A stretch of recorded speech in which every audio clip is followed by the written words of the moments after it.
Olá, sejam bem-vindos à segunda aula do nosso módulo Teologia do Orgulho. Esse módulo, trazido pela Escola de Teologia Charles Spurgeon, tem como objetivo analisar o que a Palavra de Deus ensina a respeito do orgulho. Nós começamos na aula passada a caminhar pelos capítulos finais do Evangelho de Marcos, o Evangelho segundo Marcos, e continuaremos nessa aula e nas próximas também. Andaremos também pelos 10 mandamentos, além de pelo livro do profeta Ageu, para procurarmos compreender um pouco daquilo que a palavra de Deus nos ensina a respeito do nosso próprio orgulho, a respeito da nossa própria maldade, ao deixarmos de manifestar o amor que deveríamos manifestar por Deus, pelas pessoas, pelas palavras do Senhor Jesus, e agimos indiferentemente a Ele, indiferentemente a elas, às suas palavras, com orgulho e arrogância, seguindo as inclinações do nosso próprio eu, do nosso próprio coração. Lutando contra isso, portanto, a palavra de Deus nos ensina a olharmos para a nossa maldade, olharmos para a nossa arrogância e procurarmos encontrar um caminho de esperança, um caminho de solução. E é isso que nós tentaremos ver também nessa aula. Nessa segunda aula, nós procuraremos ver sobre a simplicidade e como Jesus conquistou a autoridade por meio da simplicidade. Normalmente nós escutamos aí fora de que um líder ou alguém que quer alcançar a autoridade, ele precisa impor com orgulho, impor com presença, com palavras fortes, com expressões fortes, a sua autoridade, o seu poder, mostrar quem manda ali. E, via de regra, tenta-se ensinar aos líderes hoje em dia que, assim como nós treinamos cachorros, gatos ou outros animais, mostrando quem manda no território, assim nós devemos fazer também com seres humanos liderados. Se você quer ser um líder, você precisa ter essa atitude orgulhosa, arrogante, não simples, não humilde, porque se você for humilde, as pessoas vão montar em cima de você. Se você demonstrar fraqueza, as pessoas não vão te respeitar, etc. Mas foi assim que o homem mais poderoso, com maior autoridade que já viveu nesse planeta, conquistou a sua autoridade? Será que esse princípio está correto? Será que essa maneira de se alcançar a autoridade realmente está correta? É isso que a gente vai procurar ver na aula de hoje, ao olharmos para o capítulo 11 de Marcos. Eu quero ler, como fiz na aula passada, o texto bíblico e, à medida em que formos lendo, irmos comentando também. O texto bíblico diz assim: quando se aproximavam de Jerusalém, de Betfagé e Betânia, junto ao Monte das Oliveiras, Jesus enviou 2 dos seus discípulos e disse-lhes: ide à aldeia que está aí adiante de vós, e logo ao entrar achareis preso um jumentinho, o qual ainda ninguém montou. Desprendei-o e trazei-o. Se alguém vos perguntar: por que fazeis isso? Respondei: o Senhor precisa dele e logo o mandará de volta para aqui. Então foram e chamaram o jumentinho acharam o jumentinho preso junto ao portão, do lado de fora, na rua, e o desprenderam. Alguns dos que estavam ali reclamaram: que fazeis soltando o jumentinho? Eles, porém, responderam conforme as instruções de Jesus. Então os deixaram ir. E levaram o jumentinho sobre o qual puseram as suas vestes, e Jesus o montou.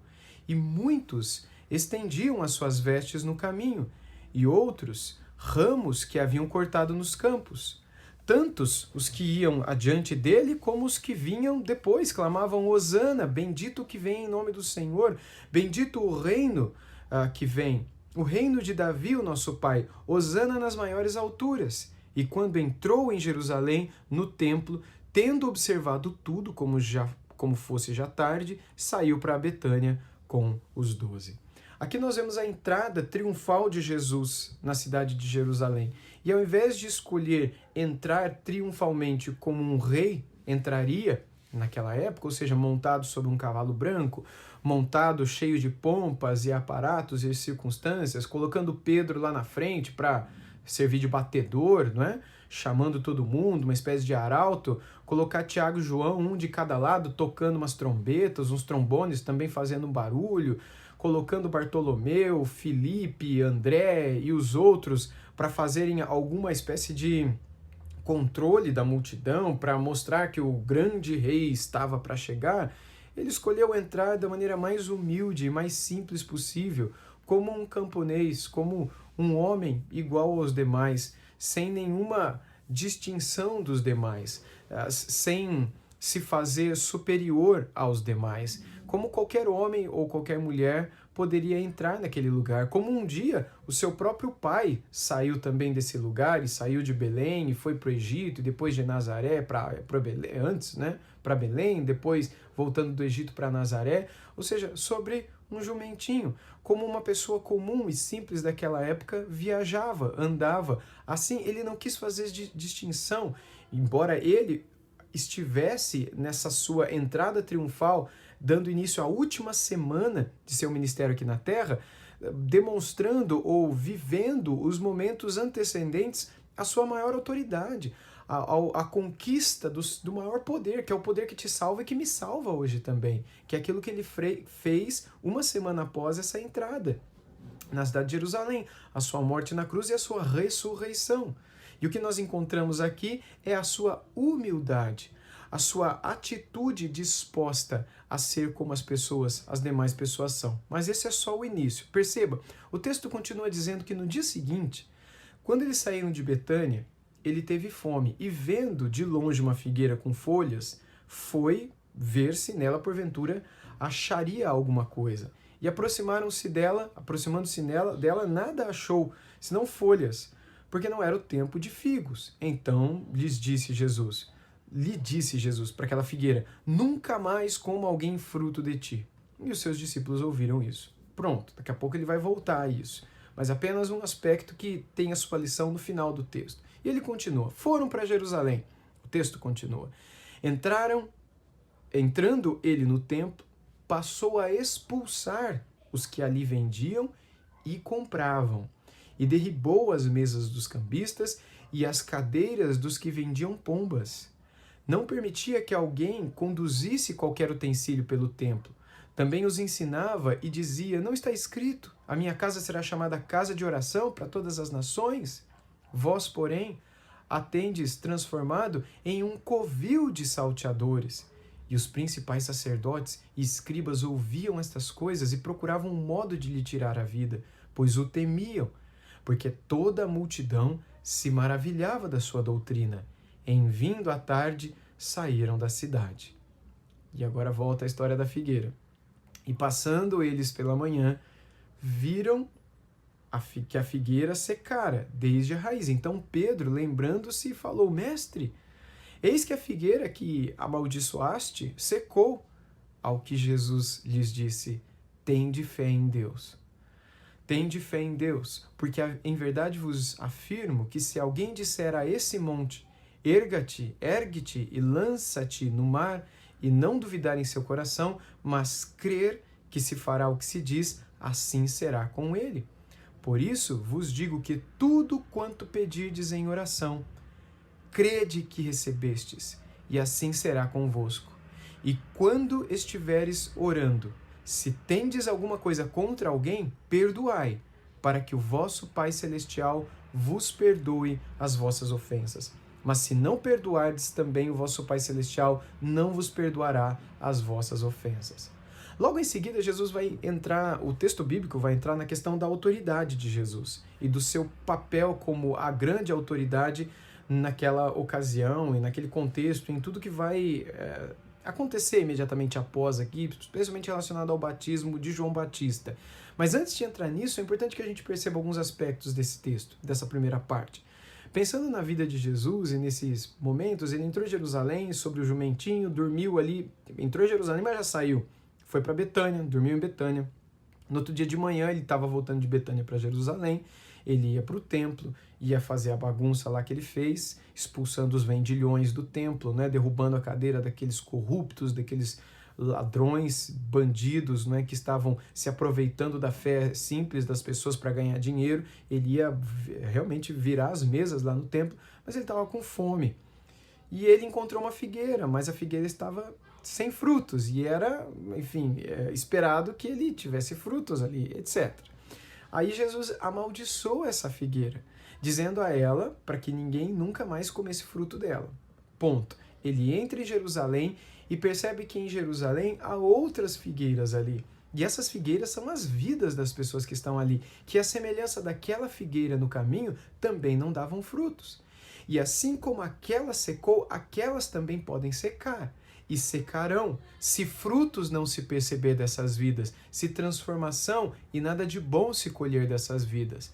Eles terminam aquele momento ali e ao voltarem veem a figueira. Pedro destaca isso para o Senhor, dizendo, olha, a figueira que o Senhor amaldiçoou de manhã, ela secou da raiz até o topo dela. E Jesus falou, tenham fé. E vocês vão dizer para esse monte, levanta daqui e cai ali, e isso vai acontecer. Porque tudo é possível ao que crê. E nada é impossível para Deus. E tudo que você falar, crendo naquilo que você disser, isso vai acontecer. Ele diz no versículo 24 que, olha, por isso vos digo que tudo quanto em oração pedirdes, crede que recebestes, e será assim convosco. E quando estiverdes orando, se tendes alguma coisa contra alguém, perdoar. E aí ele vai dizer, já entre outro assunto. Mas o ponto dele aqui, ao falar do poder da fé, é demonstrar que há frutos que acompanham a vida daquele que crê. Há consequências, há uma colheita, há algo que você recolhe como fruto daquilo que você vive, como fruto daquilo que você é. Agora, se não se colhe, não se vê nada em sua vida, se nada é produzido em sua vida, que produza frutos que agradem o Senhor Jesus ao caminhar, olhando, se encontrando com você, talvez seja sinal de que você esteja seco, ou talvez deva secar de uma vez, ou talvez Jesus deva entrar em sua vida como entrou naquele templo e derrubar mesas, derrubar tudo e causar uma verdadeira transformação na sua vida, porque talvez você esteja vendendo pombas, talvez você esteja mercadejando a fé, talvez você esteja barateando a graça, talvez você esteja confundindo o que Deus espera da sua vida e o que Deus quer ter com você, como aqueles homens e mulheres confundiam na época deles há 2000 anos atrás. Eles achavam que o templo poderia ser um lugar para negócios, mas não era.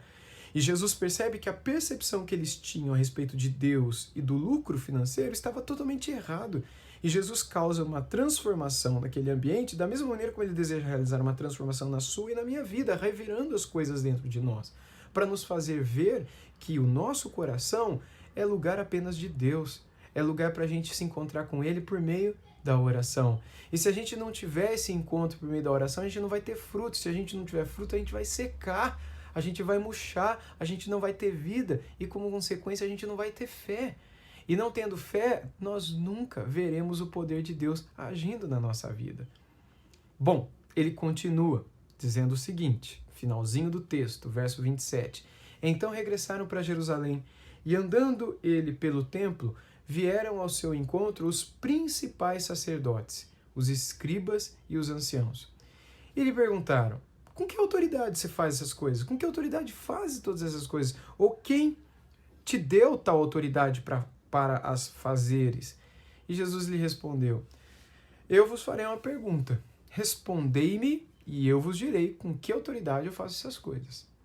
Vocês estão me fazendo uma pergunta, vocês querem uma resposta. Então eu vou fazer uma pergunta para vocês e eu vou esperar uma resposta. Se vocês me derem resposta para o que eu perguntar, então eu vou dar resposta para o que vocês me perguntou. Combinado? Combinado. Então vamos lá. Pergunta de Jesus para eles. O batismo de João era do céu ou dos homens? Respondei. Jesus tinha um poder de síntese e uma sabedoria impressionantes. E a pergunta é essa. O batismo de João Batista era de Deus ou era dos homens? E verso 31 diz que eles discorriam entre si. Se dissermos que era de Deus, do céu, então ele perguntará, né, ele dirá, por que a gente não acreditou nele? Por que não acreditastes nele? Se porém dissermos dos homens, é de temer o povo, porque todos consideravam a João como profeta. Então eles responderam a Jesus, a gente não sabe a resposta. E Jesus, por sua vez, lhes disse, nem tampouco eu vos digo com que autoridade eu faço essas coisas. Então, a resposta de Jesus aqui é muito interessante, porque os próprios escribas fariseus e anciãos percebiam em Jesus autoridade. Autoridade não apenas sobre as palavras, e ele ensinava como quem tem autoridade, as pessoas diziam isso, mas autoridade também sobre as enfermidades. Ele curava pessoas, cegos chegavam diante dele e voltavam para casa enxergando, surdos voltavam ouvindo, pessoas que eram trazidas em macas, sem nunca terem andado na vida, voltavam carregando a maca nas costas. Havia uma autoridade de Jesus sobre a natureza, sobre o corpo, sobre a criação em si. Muitos deles presenciaram a multiplicação dos pães, a multiplicação dos peixes, o acalmar do mar da Galileia no meio daquela tempestade que o barco estava afundando. Muitos presenciaram muitos milagres de Jesus sobre a natureza. Porém, Jesus também tinha autoridade sobre o mundo espiritual.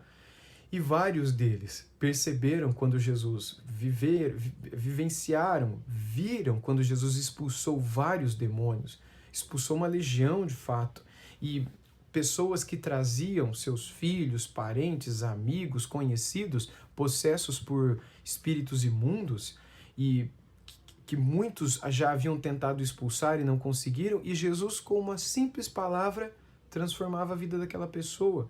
Além de tantas outras pessoas que não eram endemoniadas, também não eram enfermas, mas eram pessoas comuns que, ao perceberem o poder e a autoridade e o amor de Jesus, deixavam tudo para segui-lo. Isso é uma autoridade, porque quem consegue convencer pessoas a abandonarem a vida, abandonarem tudo para segui-la, é porque viram nessa pessoa a quem querem seguir uma autoridade, um autor de fato.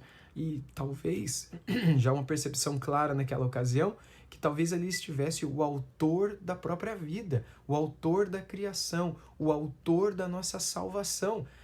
Por isso, diante do autor, na presença do autor, nós encontramos a autoridade.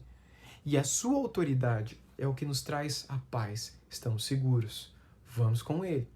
Porém, isso incomoda a liderança da época, porque eles começam a perder credibilidade, audiência e tantas outras coisas. E aí vem a pergunta que eles corajosamente decidem fazer para Jesus: de onde vem essa sua autoridade? Quem é que te autoriza a fazer tudo isso? Que poder você tem para fazer tudo isso? Especialmente pelo fato de Jesus, como a gente percebe em capítulos anteriores a esses que estamos lendo, fazendo coisas no sábado, fazendo coisas, curando pessoas e outras coisas mais, expulsando demônios, ressuscitando pessoas, em um dia em que os judeus normalmente acreditavam que ninguém deveria fazer absolutamente nada, e Jesus fazia. Com que autoridade? Quem é que te permite fazer esse tipo de coisa?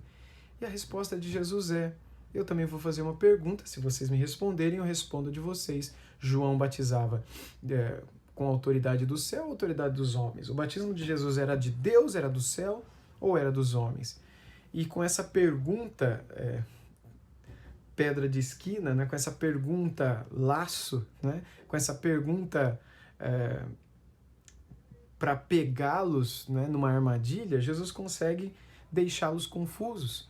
Porque, dependendo da resposta que eles dessem, eles se veriam como aqueles que deveriam estar seguindo Jesus. Porque se o batismo de João era dos céus e de Deus, por que vocês não foram batizados por eles? Por ele? Por que vocês não estão me seguindo também? Por que vocês não ouviram o que João disse? Eis o Cordeiro de Deus que tira o pecado do mundo, quando ele apontou para a minha vida. Por que vocês ainda estão na vida que estão? Se o batismo dele era do céu, vocês deveriam estar me seguindo. Mas aí eles ponderaram e pensaram: bom, então não é de Deus, porque se fosse a gente estava seguindo Jesus. Mas deve ser dos homens, deve ser uma coisa carnal. Bom, mas se nós dissermos que é dos homens, essa multidão aqui vai virar contra nós e a gente vai perder mais autoridade ainda. Logo, a autoridade deles se dava no temor do que os outros estavam pensando deles.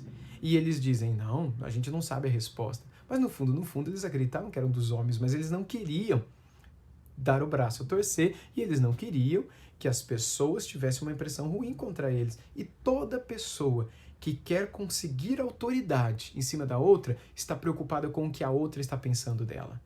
Se eu quero ser uma autoridade sobre a tua vida, se eu quero ser autoridade sobre a vida do meu filho, se eu quero ser autoridade sobre uma igreja, se eu quero ser autoridade sobre meus funcionários, sobre os meus filhos, seja lá quem for, eu preciso impor isso de alguma maneira e eu tenho que me preocupar com o que essas pessoas estão pensando de mim. E eu espero que elas tenham medo de mim, ou que elas me vejam como alguém mais forte, como alguém maior, como alguém mais poderoso. Mas só de fazer isso, eu me transformo com esses escribas, fariseus e anciãos, que estão mais preocupados com o que os outros estão pensando deles do que com o que o próprio Deus está pensando deles, do que com o que o próprio Jesus fez para conseguir a sua autoridade. E aqui eu já vou para a parte final, refletindo com vocês como é que Jesus conseguiu autoridade, de onde vinha a autoridade de Jesus. E eu tenho uma resposta para dar. A autoridade de Jesus vinha de Deus, ponto. Mas como ele conquistou isso as pessoas? Não foi dizendo, olha, a minha autoridade vem de Deus, então, vem de Deus, vamos seguir ele, olha que medo. Não, não foi assim que ele conquistou a autoridade. Porque é assim que os falsos profetas, os falsos sacerdotes, os falsos pastores conquistam a autoridade. Eu sou ungido do Senhor, eu sou o pastor, eu sou a autoridade sobre a sua alma, então se submeta, fique quieto. Não, mas a Bíblia diz, não, eu é que sei da Bíblia. Eu é que sei da tradição, eu é que sou a autoridade, o sacerdote diante de Deus e de a sua vida. Você tem que ficar quieto e me seguir, porque senão você está se levantando contra o ungido do Senhor. A autoridade vem de palavras impostas? É óbvio que não. Não foi assim que Jesus conquistou a autoridade. Esse tipo de busca de autoridade revela só um orgulho na tua alma.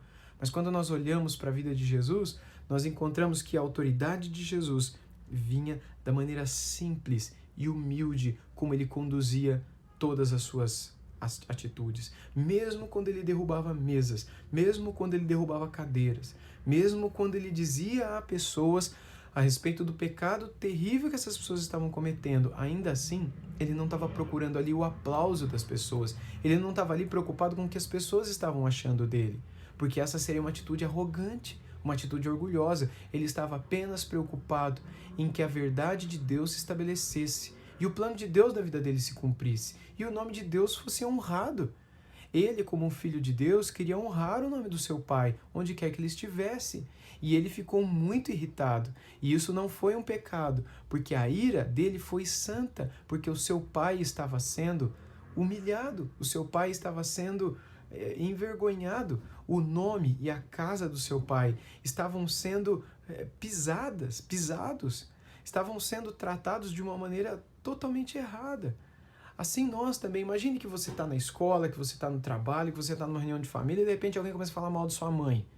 Como é que você fica? Você fica de boa, você dá risada, entra na piada e fala mal dela também? Ou fala mal do seu pai? Ou fala mal da sua esposa? Fala mal do seu marido? Fala mal do seu filho? De alguém que você ama muito? Como é que você fica de boa? E você entra na risada, fica quieto, fica na sua? Ou aquilo te incomoda? Aquilo te entristece? Muitas vezes te levando a dar respostas duras para a pessoa. Não necessariamente estúpidas, não necessariamente uma briga, não necessariamente uma falta de educação, até porque você não é aquilo. Você não quer ser igual àquela pessoa, você não quer ser baixa como ela, a ponto de ficar agindo dessa maneira baixa, mas você quer dar uma palavra. Foi isso que Jesus fez. Aplicando em nossas vidas o mesmo princípio que ele aplicou em sua, se nosso Deus e Pai também deseja ser glorificado por meio da sua e da minha vida, uma das grandes lições que nós aprendemos de Jesus nesse texto é que Jesus, por meio da sua simplicidade, glorificava o Pai. Por meio da sua entrada triunfal em Jerusalém sobre um jumentinho, sem a preocupação de ostentação particular, pessoal, ele glorificou o Pai. Quando ele viu que não havia frutos na figueira, ele deu um sinal para nós ali. Nem havia frutos na vida daqueles que estavam dentro do templo. Ele deu um sinal para nós ali. Todas as pessoas que buscam se importar mais com os outros do que com o próprio Deus são pessoas vazias, são pessoas sem frutos, pessoas que estão pensando só em si mesmas e que, consequentemente, não glorificam, não frutificam, não florescem, nunca se alegram, nunca estão verdadeiramente felizes, nunca têm poder e, não tendo poder, não têm autoridade. O nosso poder vem dos frutos, e os frutos vêm da comunhão, e a comunhão vem da simplicidade, da humildade. Porque bem-aventurados os humildes de espírito, os pobres de espírito, os vazios de si mesmo, porque deles é o reino dos céus. São essas pessoas que andam com Jesus. São essas pessoas que deixam tudo para poder servir, para poder amar, para poder primeiramente se importar com o outro do que consigo mesmos. O orgulho nos afasta do outro. O orgulho faz com que a gente se importe mais com a nossa opinião e com o que os outros estão pensando de nós. Nós nos esquecemos de Deus, nós abandonamos a Deus. Nós acabamos considerando que tudo se resume ao que os homens estão achando, ao que as pessoas estão fazendo. Nós somos incapazes de olhar para o Cordeiro de Deus e nos questionarmos, será que Ele está sendo glorificado? Ele que merece não só a minha vida, o meu ser, mas também as minhas palavras, as minhas atitudes, será que Ele está sendo glorificado? Ou será que Ele vive apenas em meus lábios? Será que eu apenas o glorifico com aquilo que sai da minha boca, mas de fato não com a minha vida, não com o meu coração, não com as minhas atitudes?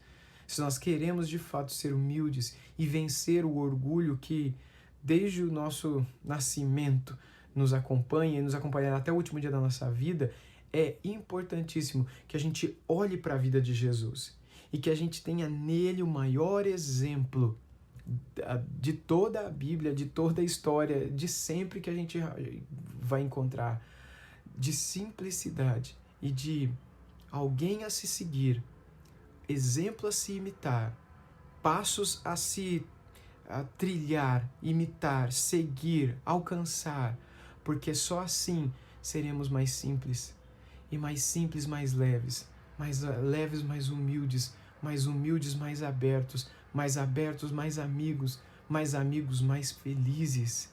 E assim glorificaremos ao nosso Pai. E assim imitaremos o procedimento do nosso Senhor Jesus Cristo. Que Deus nos ajude para que a gente tenha um coração como o do seu Filho, para a sua glória e para a nossa verdadeira alegria. Até a nossa próxima aula.